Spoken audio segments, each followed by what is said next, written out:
and welcome back to the Ask Johnny channel. Still, the least watched show in YouTube history, I believe. Yeah, belief. Do you believe in something so strongly that no matter what's bloody put in front of you, you won't change your mind? G'day, Johnny. We got a bloody mind bender of a question here today.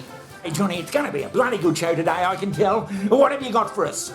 Righto, Johnny, we'll get straight into it. This is from Yuriko, and Yuriko's in Japan. Hello to everybody in Japan. Keep watching us, especially Yuriko. Yeah, Yuriko says in a very short, blunt question, she says, Johnny, have the huge stone slabs around the pyramids in Egypt been cut by hand or some sort of machine? And Yuriko from Japan, kiss, kiss, kiss. Thanks, Yuriko. Keep watching us. Johnny. Yeah, what do you reckon? Have they been cut by hand or a bloody machine? Oh, the pyramids, yeah, what an enigmatic bloody sight the pyramids are. Enigmatic? Oh yeah, they're very enigmatic. I'm only saying that, Johnny, because that's what everyone else says. I don't even know what enigmatic means. You silly old thing. It's all got to do with belief, I reckon, Johnny. Yeah, well, I suppose you got to believe something, Johnny. It's modern day newscasting, Johnny. They just don't like Trump.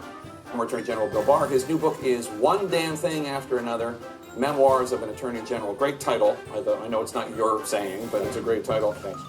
You write in your book, this is one of the most memorable scenes in the book, about seeing the president throw a fit. You call it a tantrum.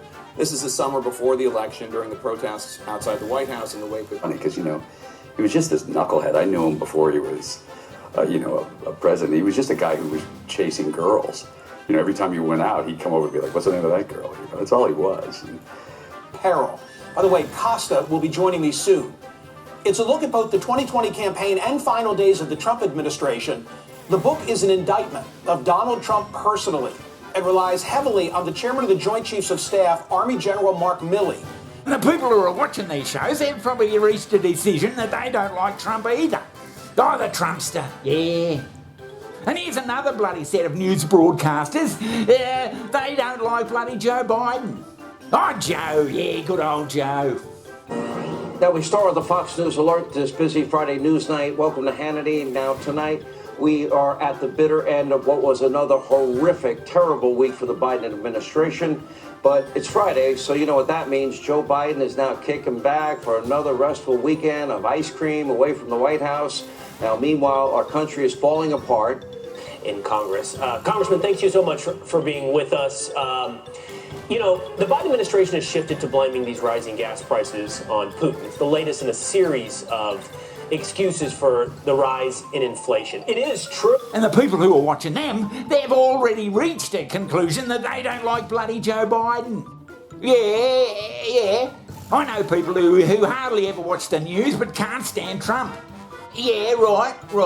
And I know people who hardly ever watch the news and can't stand bloody Joe Biden. Johnny, what the hell's this got to do? What's that got to do with the pyramids in bloody ancient Egypt, Johnny? I hear you ask. But Johnny, what's this got to do with the bloody pyramids? Depends on what you're watching in the first place, Johnny. Yeah, what you believe first up. Yeah, I'm just saying, Johnny, if all you ever watched was Fox News, you would have thought bloody Donald Trump was a bloody hero. And if you watch the other crowd, you'd think he's the biggest bloody idiot that's ever fucking walked the earth. Get to the bloody point, Johnny. Get to the point. So that's a bit like how I see archaeology. Come on, you kid. But Johnny, if you're being educated at so-called bloody prestigious universities and you've got degrees in archaeology and all that sort of stuff,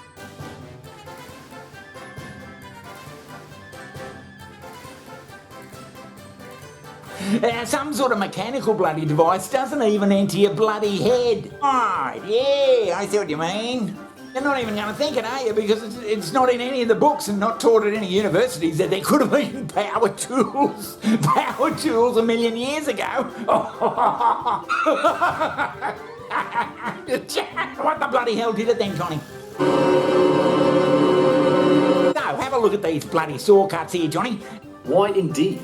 And why is there evidence on this basalt of far more than simple sawing or pounding?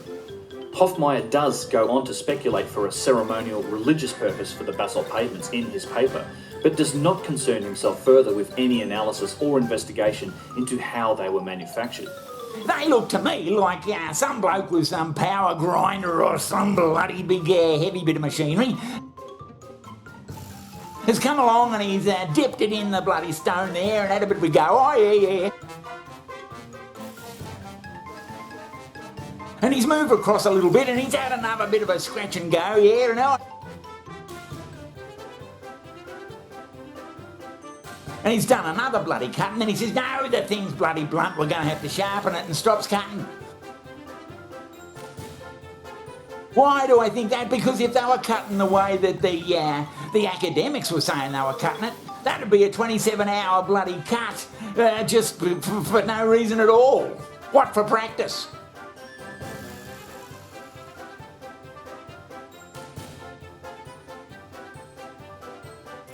Are you saying then that mainstream science are so set in their ways that when they look at this sort of bloody stuff you've just been showing, it doesn't enter their bloody head in the...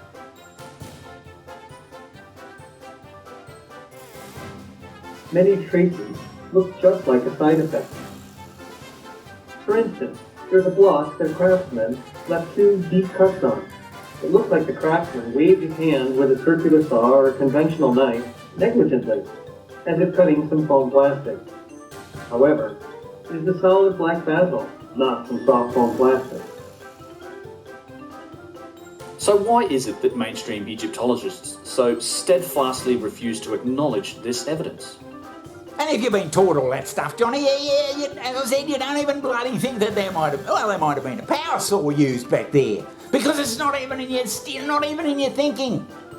Yeah, that's right. That's right, Johnny. I think this is because the implications of such evidence threaten the very foundations of the story of human civilization on this planet as we know it. This is the same story that the academics in their ivory towers, with their tenure and their textbooks, serve as its experts and high priests. Yeah, Johnny, no one really gives a shit what you and I think, but some sort of mainstream bloody archaeologist, he could lose his job. Oh yeah, years in the universities.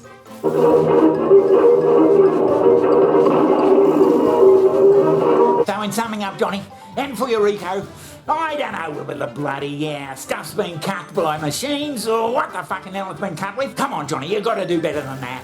And if you're going to look at these things, Johnny, you've got to look at them with an open mind and get to the point, Johnny. Just get to the point. Bloody open your mind up and say, yeah, well, it does look like a power saw cut, so what's the alternative then? Well, Johnny, you've done it again. More hard-hitting journalism. So thank you from me and everybody here at the Ask Johnny Tune. Don't forget, Johnny, they used to throw people in jail who advocated that the bloody earth was round. Yeah, that's right, Johnny. Yeah. Round?